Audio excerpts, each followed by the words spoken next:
আসসালামু আলাইকুম, সাদের মা বলছি। সবাই কেমন আছেন? ভালো আছেন? আমরা ভালো আছি। আমি সাদ বাবুর জন্য যে সবজি খিচুড়ি রান্না করব, তার জন্য নিয়ে নিয়েছি পোলাওর চাউল আর মসুরের ডাল আর কয়েক রকমের সবজি দিয়ে আমি ভালো করে আজকে রান্না করব সাদ বাবুর সবজি খিচুড়ি।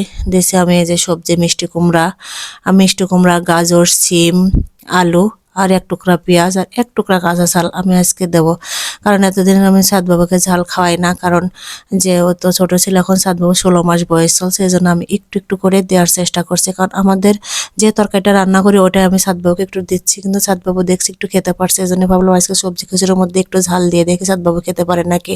আমি একটুখানি তেল দিয়ে হাফ চা চামচ মতো হলুদ দিয়ে আর স্বাদ মতো লবণ দিয়ে খিচুড়িটা ভালো করে মাখাই। এই যে আমি প্রেসারে দিয়েছি, প্রেসারে দিয়ে দিলে ভালো হবে, কারণ খিচুড়িটা নরম হবে আর সাত বাবু খেতে কোনো সমস্যা হবে না, কারণ ও তো ছোটো মানুষ, শক্ত জিনিস খেতে পারবে না। এই জন্যে আমি ওর খাবারটা প্রেশার কুকারে রান্না করি। আজকে প্রেশার কুকারে খিচুড়িটা দিয়ে দিলাম। এই যেমন খিচুড়িটা প্রায় হয়ে গেছে, এই যে কি সুন্দর নরম হয়েছে, সাত বাবা খেতে পারবে, কোনো অসুবিধা হবে না। ভিডিওটা আজ পর্যন্ত। আল্লাহ হাফেজ।